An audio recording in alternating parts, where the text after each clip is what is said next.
Se o Senhor não edificar a casa. Esse texto, esse salmo, eu gosto muito de falar ele no casamento.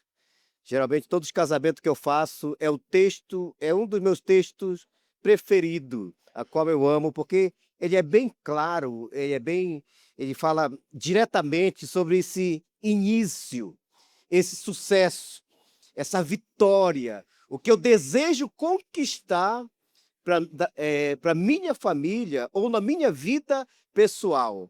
Porque esse texto fala de casa, mas essa casa tem dois sentidos: casa física e também a casa espiritual. Por quê, pastor?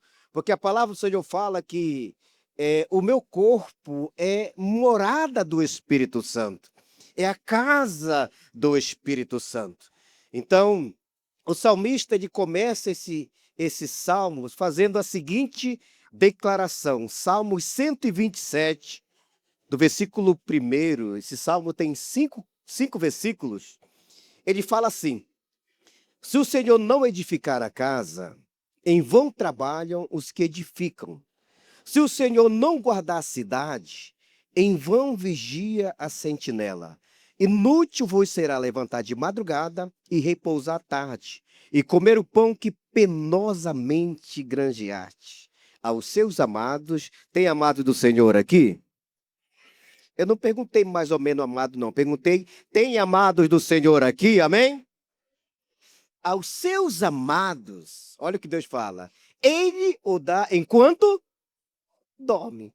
Uau, isso aqui é top demais. Já pensou?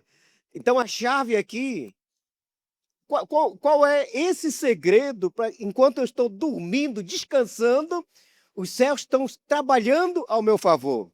É ter essa dependência, essa confiança, colocar Deus no lugar certo e na hora certa. Aos seus amados, ele o dá enquanto dorme. Versículo 3. Herança do Senhor são os filhos, e o fruto do ventre do seu galardão.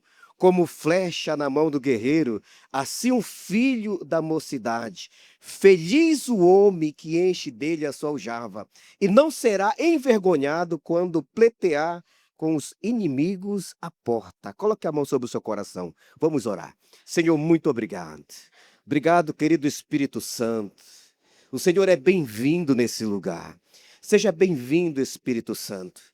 Creio que o Senhor, como diz a tua palavra, que a tua missão é nos ensinar e também nos lembrar de tudo aquilo que foi ensinado por Jesus. Então, nós abrimos nosso coração nesse momento e cremos que o Senhor tem uma palavra para a nossa vida nessa noite. E agora, toda distração, tudo aquilo que vai tentar roubar a semente, nós paralisamos nessa noite e declaramos, damos a liberdade do Senhor agir nessa noite, em nome de Jesus. Quando fiquei comigo, diga amém. Queridos, Salmo 127, só falar com o pessoal do som aqui, precisa da tua ajuda aí, Melk. O retorno tá dando uma microfonia aguda aqui, tá bom? Dá um jeitinho para mim aí, pode ser? É, os Salmos, obrigado. A palavra, o Salmo 127 nos ensina que podemos trabalhar, ele não está proibindo trabalhar. A Bíblia ela não é contra o trabalho, pelo contrário, ela fala que quem não trabalha não é digno do seu salário. Então eu tenho que trabalhar. Então o Salmo está nos ensinando que não é proibido trabalhar, construir ou planejar. Agora, qual é o segredo? Mas se Deus não estiver no centro, todo esse esforço será em vão. Então, o que nós percebemos nesses dias? O que nós analisamos no século XXI? É muita correria, sabe? Então, em alguns corações, não com maldade, mas tipo assim, se eu tiver tempo, eu vou fazer algo para Deus. Quando eu tiver tempo, eu vou liderar uma célula. Quando eu tiver tempo, eu vou discipular alguém. Quando eu tiver tempo, então, às vezes, sem maldade, a gente acaba atropelando algo que Deus tem para a nossa vida, que Deus quer fazer na nossa vida. Podemos fazer todos os planos, todos os projetos, e não chegar só diante de Deus, apresentar e falar assim: Senhor, está aqui, abençoe. Se o Senhor não me abençoar, eu estou fora. Você sabia que tem gente que fala isso? Sim, com certeza. Por exemplo, já tem pessoas que chegaram comigo e falaram assim: se o Senhor me tirar dessa, se eu for curado, se eu receber esse milagre, se esse contrato for fechado, eu prometo que eu vou ser fiel na igreja. Olha a condição. Isso aqui é sutil. Está vendo, Senhor? Se o Senhor fizer, é a prova do que o Senhor está comigo. Se o Senhor não fizer, eu estou fora. A pessoa não fala assim diretamente. Isso aqui é subliminar. Está entendendo? Então, a Bíblia não proíbe você ser um conquistador. Pelo contrário, ela nos incentiva. E até Deus se coloca à disposição para ajudar esse sonho, esse projeto, esse desejo que você tem no seu coração de até ser mais rápido. Como que isso pode acontecer? Quando Deus está na história. Posso ouvir um amém? Quando Deus está na história, o nível é outro. Quando Deus está na história, o comportamento é outro. Quando Deus está na história, a fala é outra. Quando Deus está na história, meu irmão, a minha postura, a generosidade com aquilo que Deus tem confiado em minhas mãos é outro. Eu não vou ser opcional ou condicional com Deus, se eu fizer. Se eu não fizer, então eu prefiro nem me envolver. Eu prefiro só ficar vindo aqui, analisando, fazendo mapeamento, porque eu observo, eu analiso, enquanto às vezes a pessoa está fazendo isso, acaba perdendo muito tempo. E às vezes Deus até está dando uma direção, dando uma palavra, e a pessoa fica insistindo naquilo que não é o que Deus tem para a vida dele ou para a vida dela. Então, o salmista ele nos ensina que quando Deus está na história, quando Deus ele está no centro, esse esforço não é em vão. Não é em vão. A verdadeira prosperidade começa, você vai gostar disso aqui. A verdadeira prosperidade começa quando Deus tem o primeiro lugar. Vou falar mais uma vez. A verdadeira prosperidade acontece quando Deus é colocado em primeiro lugar. Amém? Você pode aplaudir ao Senhor bem forte por isso? Em nome de Jesus. É motivo de alegria. Exatamente isso que se passa pelo coração de Deus. É o que queima no coração do Pai pelos seus filhos. Então eu imagino Deus assim olhando para cada um de nós, a gente cheio de planos, cheio de sonhos, e Ele olhando ali pensando assim: você não vai me colocar no seu sonho? Você não vai me colocar nesse projeto? Ah, eu quero tanto fazer parte. Não, mas às vezes a pessoa está na correria, até a oração dela, eu sempre falo aqui, é igual a oração de jogador quando vai entrar no campo. Ele chega lá e pá, e faz lá, e pá, pá, pá, pá, e pá, pá, pá, pá, e pá, pá, pá, e entra para jogar 90 minutos. A outra oração ou reza que ele vai fazer é só no próximo jogo. E quer que alguma coisa aconteça naquele segundo aonde houve umas repetições de palavras ali antes de entrar no jogo. Deus ele tem que fazer parte do início, meio e no final dos nossos projetos, dos nossos sonhos, do que Deus tem para a nossa vida, do que Deus tem para a nossa família. Então veja bem, primeiro ponto é, Deus precisa ser o fundamento da nossa casa. Posso ouvir o amém aqui dos maridos e homens vencedores? Deus precisa, amém? Homens, se você ainda não é marido, mas logo, logo você vai ser em nome de Jesus. Então você já fica sabendo que Deus precisa ser o fundamento da nossa casa.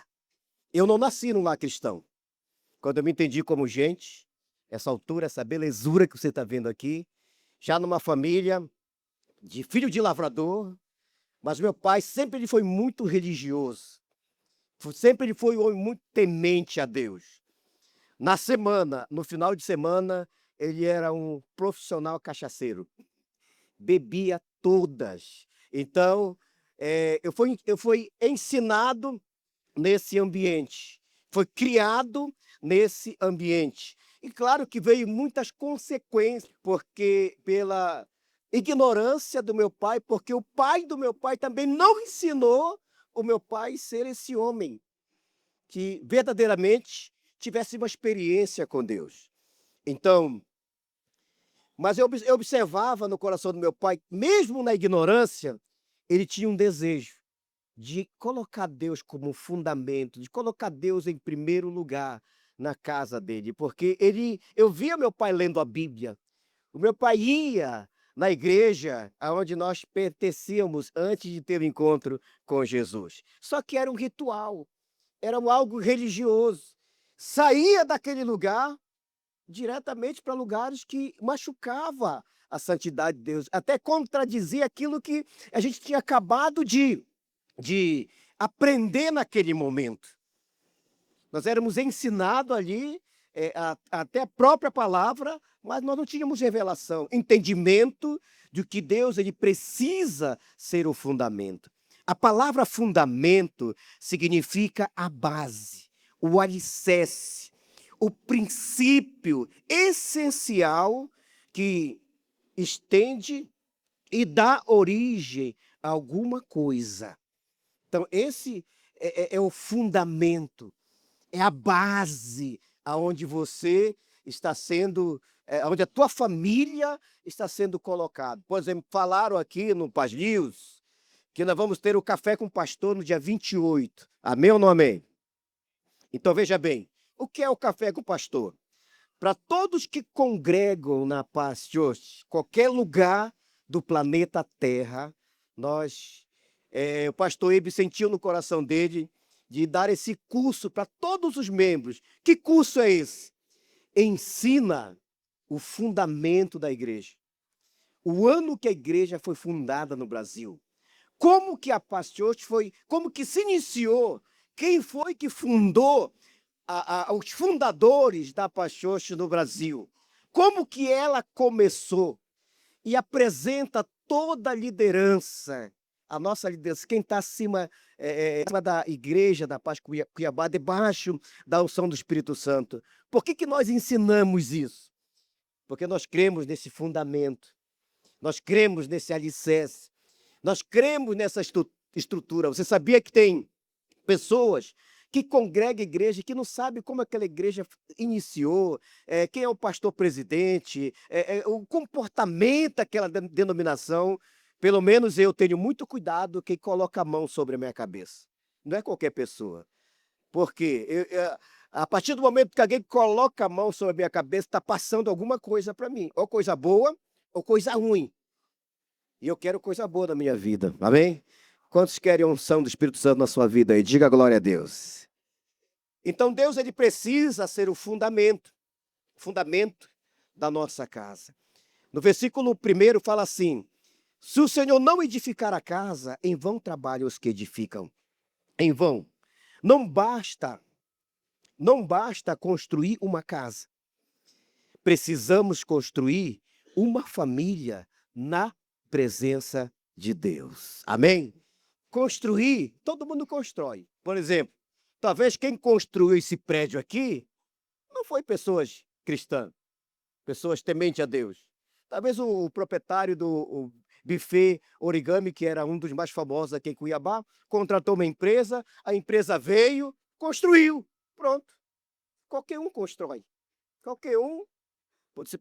Por exemplo, na Vida 2, eu já fiz casamento de pessoas que não conseguiram dar continuidade no casamento. Apesar de que quando eu vou fazer casamento, no conselho pastoral, eu sempre falo assim, olha, eu não caso ninguém para divorciar, porque a Bíblia não apoia isso. E eu sempre falo para aqueles dois pombinhos que estão apaixonados ali, eu falo assim, o casamento é a segunda decisão mais importante na vida da moça e na vida do rapaz. Que decisão é essa? Para quem eu estou entregando o meu coração. Porque o casamento é um caminho que você vai cortando a ponte. Quando é tentado voltar e falar, não tem como. a ponte foi cortada. Só assim você vai começar a cantar aquela música. Já deu tudo certo. Amém?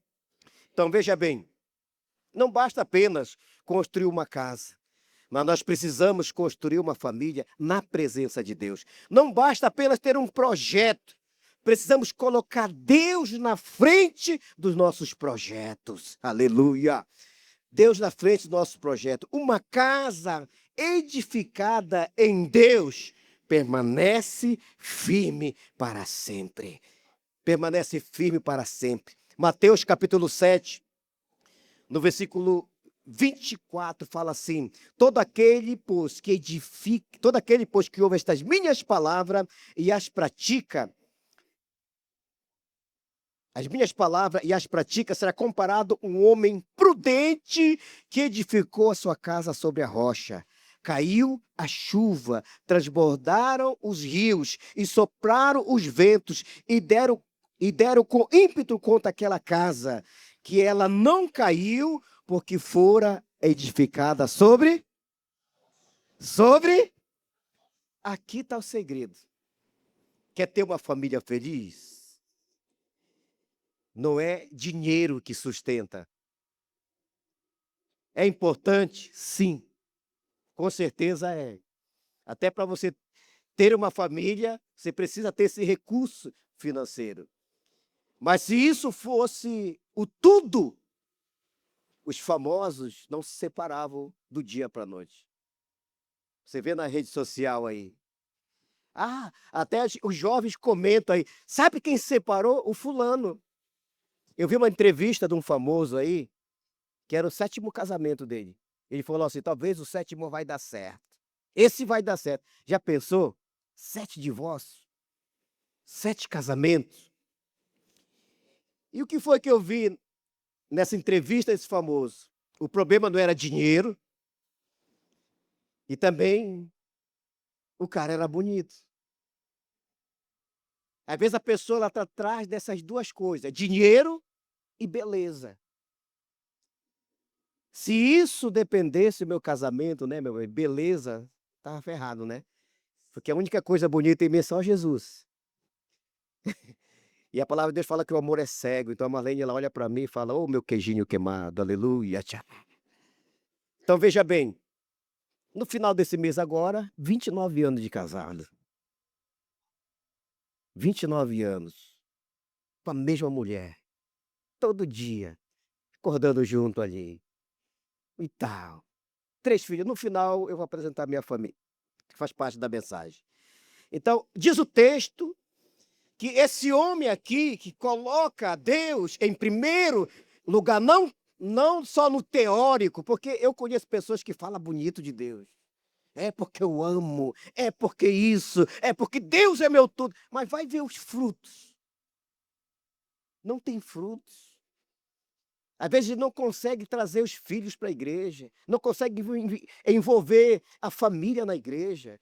Até para ele vir, às vezes é complicado, irmão. Quantas esposas estão ralando, pagando um preço para trazer o marido para a igreja?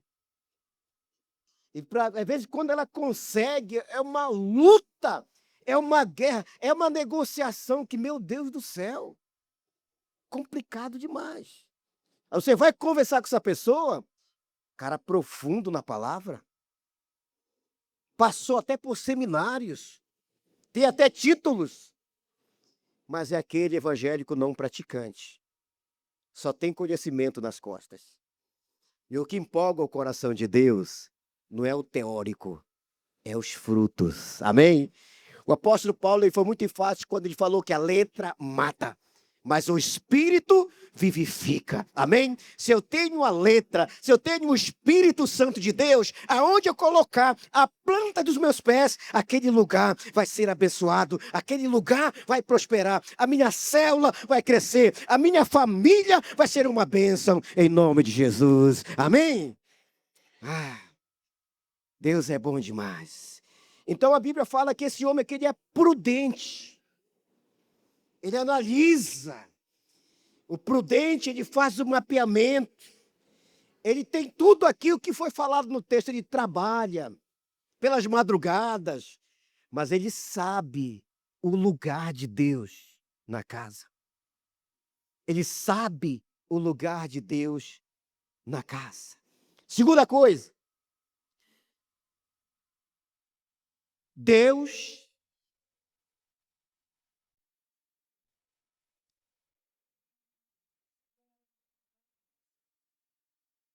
segunda coisa, trabalhar sem confiar em Deus.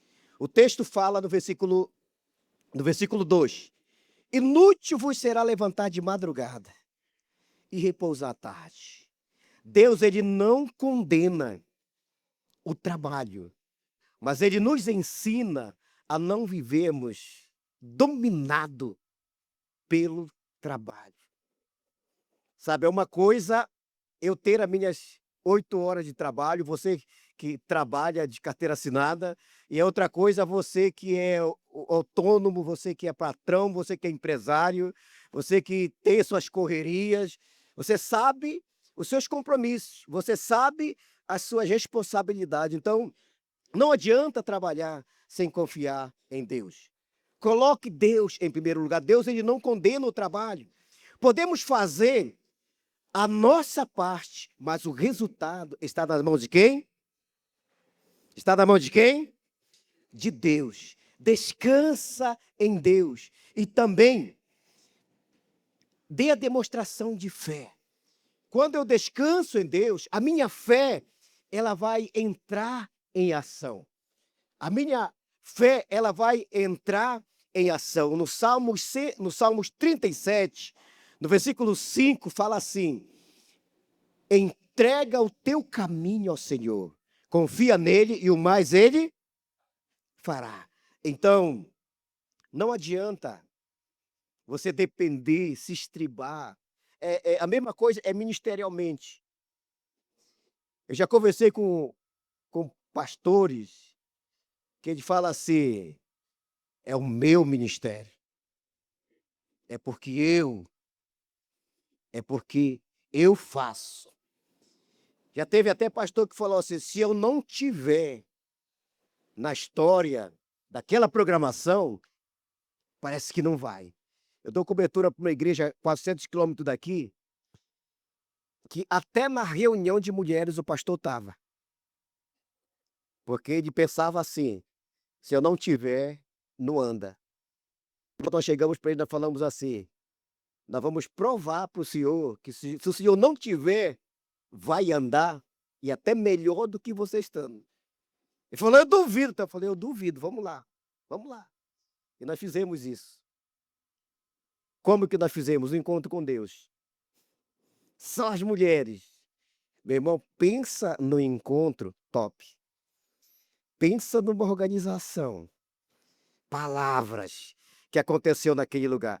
Como que elas mobilizaram? Como que elas fizeram? Aí quando ele fez aquilo que deu certo, ele chegou: pastor, deu certo. Eu falei: meu irmão, eu estou ficando careca de fazer isso. Na igreja lá, em Santarém, de onde nós viemos, aqui em Cuiabá, meu irmão, na programação de mulheres, os homens não metem a colher. Elas vêm, elas fazem, elas pregam, elas cantam, elas ornamentam e fazem até melhor que os homens. Amém, mulheres? Mas com essa fé, você está entendendo? Então não adianta trabalhar sem confiar em Deus. E a última coisa, para a gente já ir caminhando para o final, que o texto fala que os filhos são herança de quem? Que os filhos são herança de quem? Do Senhor. Os filhos são herança do Senhor. Salmo 137, versículo 3 fala: eis que os filhos são herança do Senhor. Aonde é que se encaixa o papel dos pais? Os pais têm o privilégio de ensinar os seus filhos no caminho do Senhor. Uma família saudável espiritualmente começa dentro de casa. Graças a Deus eu ainda não vi isso aqui. A gente vê isso muito nas escolas. Você sabia que tem muito pai, muita mãe que pensa que a responsabilidade de educar os filhos é a escola. E quando acontece alguma coisa na escola, o pai vai com tudo para cima. Principalmente o pai dragão e a mãe dragão. Sabe qual é o pai dragão e a mãe dragão? Trisca no meu filho. Olha de cara feia para ele, que tu vai ver quem é Adelaide. Tu vai ver, você não conhece. Tá entendendo? Então, eu sou grato a Deus pela vida do pastor Geraldo. Desde solteiro, quando eu era solteiro, o pastor Geraldo já me discipulava ali em Santarém, e nós falávamos muito sobre casamento. Ele me ensinava muito sobre casamento. E falava: "Ó, olha, quando você conhecer a jovem que Deus tem para você, vai acontecer isso, assim, e tal, e pá". Porque o meu pai, ele morava no interior, aceitei Jesus, foi para o seminário, do seminário, foi congregar onde o pastor Eibe liderava ali em Santarém, e o pastor Geraldo era o meu discipulador. Então eu aprendi muito com o pastor Geraldo nessa área da família. E eu fazia até questão, quando tinha retiro de casais no nosso acampamento, eu falava assim: "Eu quero me inscrever para mim no acampamento de casais, para me ficar na cozinha". "Ah, mas já tem uma equipe". Eu digo: "Eu vou ser auxiliar do cortador do alho lá, mas eu quero estar lá. Eu preciso estar lá". Então, por que que eu queria estar? Porque eu queria aprender. Mesmo solteiro, eu queria aprender, essa cultura da vida a 2. Não entrar de qualquer jeito, não entrar cantando pneu. Uma vez eu estava conversando com um jovem da nossa igreja, que casou, tem um casamento muito top, bem saudável em Deus. Aí um dia eu chamei ele para conversar, eu falei assim: "Irmão, ó, no casamento acontece isso". Aí fui falando, aí vem os filhos. Alguns filhos fazem assim, eles trocam o dia pela noite, fica acordado de noite, quer dormir de dia. Sabe quem me falou? "Não, eu já estudei tudo no YouTube, já está tudo certo". Aí o irmão casou. Aí os anos se passaram, veio o primeiro, sabe aquele primeiro? Elétrico. Meu irmão, pensa num gurizinho abençoado, cheio da unção de Deus. Aí um dia eu encontrei esse irmão aqui andando na igreja, aí correndo atrás do filho, eu falei: "E aí, irmão, como é que tá? E aí? E o filho?" Ele falou: "Pastor, eu não consegui dormir a noite toda". E eu falei: "Mas o YouTube não te ensinou isso?" Eu estava brincando com ele. Então veja bem, os filhos, eles não são problemas na nossa vida. A Bíblia fala que os filhos não são um problema na nossa vida. A palavra do Senhor fala que os filhos, eles são herança do Senhor. O que que eu vejo com isso? Que Deus está me dando um privilégio de cuidar de um patrimônio que é dele aqui na terra, porque um dia nós vamos morar no céu. Amém? Então eu abri muito meu coração para aprender sobre isso com o meu discipulador, porque os pais ele têm esse privilégio. Em Provérbios capítulo 22, no versículo 6 fala assim: "Papai e mamãe, ensina a criança no caminho que deve andar". O que que o pai e a mãe têm que fazer aqui? Hã? Ensinar. Não é mandar ir para a igreja. Não é mandar ele ir para a célula. Ó, menino, vai para a célula, vai para a igreja. Papai trabalhou muito hoje. Vai lá, ora por nós. Olha, péssimo exemplo. Porque na nossa cabeça funciona assim. Parece que eles nunca vão crescer. Lá um dia, esse pai que só que manda, pensando que está ensinando, e muitas vezes ele fala assim: "Faz o que eu te mando e não o que eu faço". Aí ele vai corrigir o filho já está falando grosso, já é bigodudo, não tem temor de Deus no coração. Aí o que acontece? O inferno na terra. É o que nós vemos na rede social. Filho matando os pais por herança, pai matando filhos por brigas familiares. Então, Salomão, ele foi muito enfático, ele falou: "Ó, quer ter um futuro feliz? Ensina". E esse ensinamento, na época podia, hoje está mais delicado. Pastor Geraldo, pastor Teres até nos ensinava: "Ó, quando o menino estiver na igreja, você vai para a igreja, leva uma garrafa com água, leva um biscoito, leva uma balinha ali, e também leva o leite quente". O Kelvin, se fosse hoje, no século XXI, o meu filho ele era problemático, porque pensa num guri acelerado, era esse Kelvin. Ele chegava no lugar, ele ficava assim, ó, fazendo mapeamento: "Pra onde é que eu vou correr?". O pastor Arnaldo foi diretor dele na escola, um dia ligaram para mim: "Pastor Elcio, vem aqui". Rapaz, eu cheguei lá, era a lâmpada pendurada. Aí lá vai a gente pedir perdão. Eu não cheguei lá falando: "Quem fez isso com meu filho? Eu vou processar". Não, eu vou ouvir a história, que foi eu. Aonde se iniciou. Como o pastor Luiz Carlos falou aqui, toda situação tem 3 verdades: de quem estava assistindo, da pessoa que está envolvida e dos 2 envolvidos. Então eu não vou chegar lá quebrando o pau com todo mundo, porque aconteceu uma situação com meu filho ou com a minha filha. O pai dragão, a mãe dragão, eles não querem saber de quem está certo e quem está errado, eles chegam quebrando tudo. "Ah, não vou ficar mais nessa igreja, não vou ficar mais nesse ministério, não vou ficar na célula. Vem, todo mundo para casa". Os filhos crescem. Lá um dia o pai quer levar para a igreja, quer levar para a célula e fala: "Eu não vou. Para aquele lugar eu não volto. Me decepcionei". Eu converti na Igreja da Paz em 91. Casei na denominação. Consagrei meus filhos na denominação. Casei meus filhos na denominação. E vou também consagrar meus netos em nome de Jesus. Pastor Arnaldo já chegou nesse nível, né? Está consagrando os netos na denominação.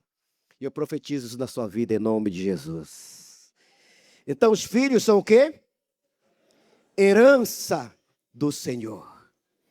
Herança do Senhor. Então Salomão ele bate nessa tecla, ensina a criança, porque ele faz questão de lembrar: quando for velho, eles não vão se desviar do caminho do Senhor.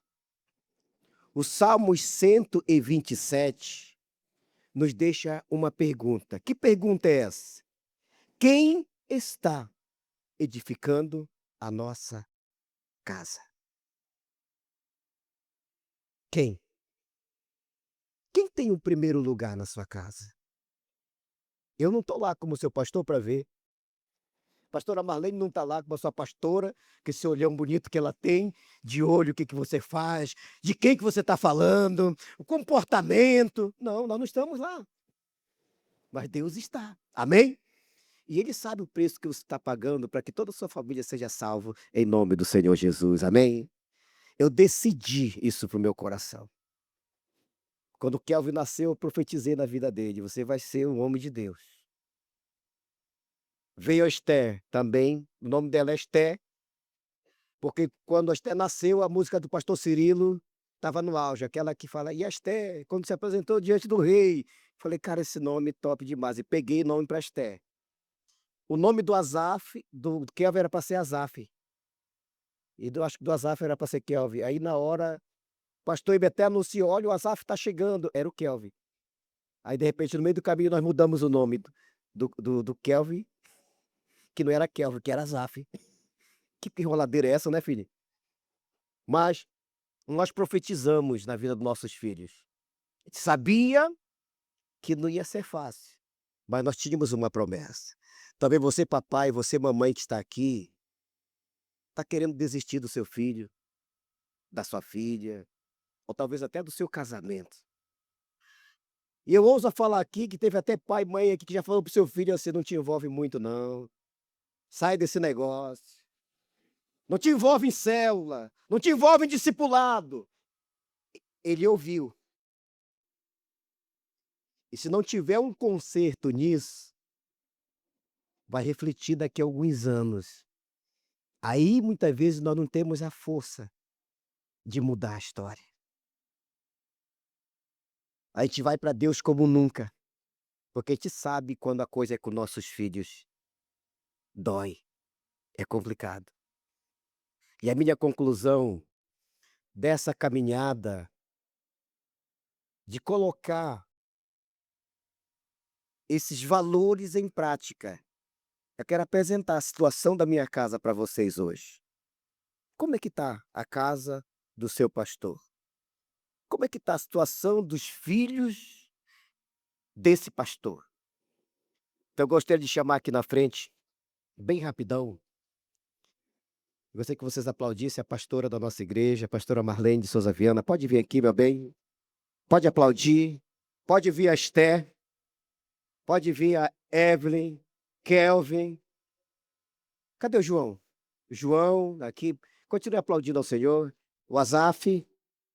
Azaf de Souza Viana.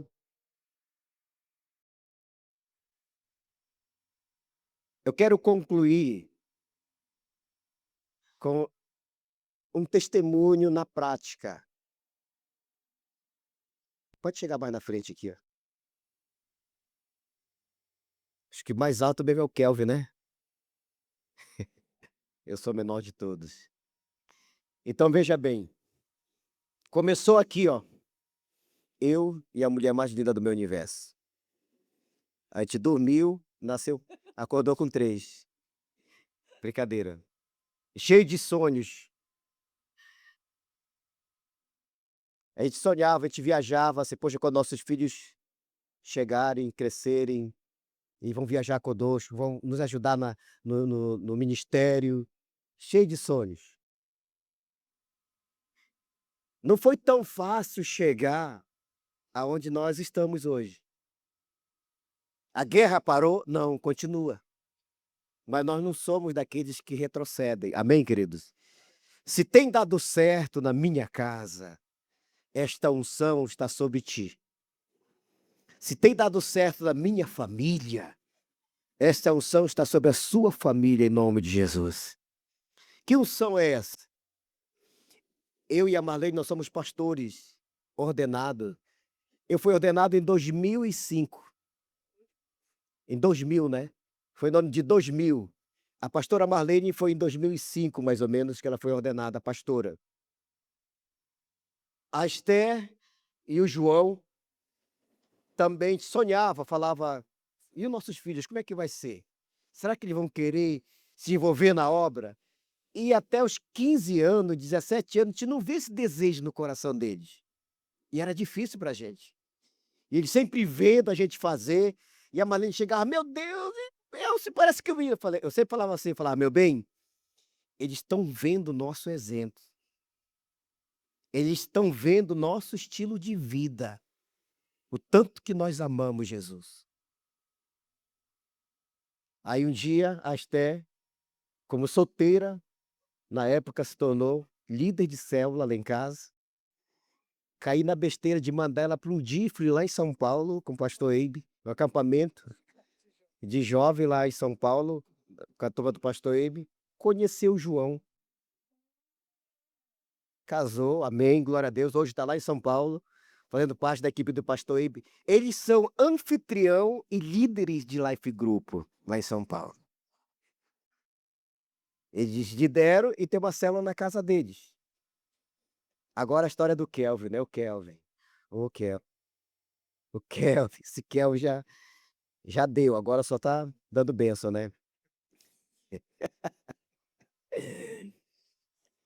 Aí o Kelvin era aquele filho que a Maria pensava assim, meu Deus, esse menino, o que ele pensa da vida dele? Eu falava assim, meu bem, eu penso que ele vai ser um grande líder. Eu penso que Deus vai usar a vida do Kelvin poderosamente. Eu lembro que um dia a gente estava na sala de casa, eu estava lá tocando violão e o Kelvin chegou lá e falou, a partir de hoje eu vou tocar violão. Falei, como? Ele pegou o violão, a Marlene ensinou as primeiras notas, e ele começou a pegar o violão e foi, irmão, engatou uma primeira gospel, que com pouco tempo, até a pastora Aline na época chegou e falou, o Kelvin já começou num Taylor, né? Que era um violão que eu tinha. Então o Kelvin foi crescendo, né? E se tornou um líder de Life Group, casou com a minha Norica, aqui, com a Evelyn, e são casados, estavam liderando uma célula, multiplicaram a célula deles, hoje também são anfitrião e tem uma célula na casa deles. Olha só, Esté é anfitriã, é líder de célula. Kelvin e Evelyn. Kelvin e Evelyn, Evelyn e Kelvin. Também são anfitrião e líder de célula. E eles multiplicaram com quem? Com o chaveirinho aqui, ó. Com Asaf. Por que eu estou mostrando? Por que eu chamei minha família aqui? Porque eu falo para vocês. Eu e a minha casa servimos ao Senhor.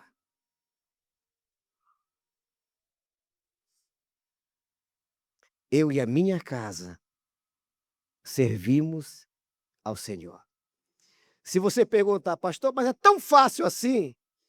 Me chame para um jantar na sua casa, que eu vou falar para vocês quantas noites e noites de choro teve para chegar onde chegou. Os pastores mais próximos de nós aqui sabem da guerra que nós enfrentamos, preço que foi pago para chegar aonde chegou. Agora, se eu com a pastora Marlene, nós temos conseguido, o mesmo Espírito que habita em nós, também habita em cada um de vocês que estão aqui. Amém? Para Jesus, você pode aplaudir ao Senhor bem forte, aleluia. Obrigado, que Deus abençoe a vida de vocês. E isso é só o começo. Queridos, já vamos estar encerrando.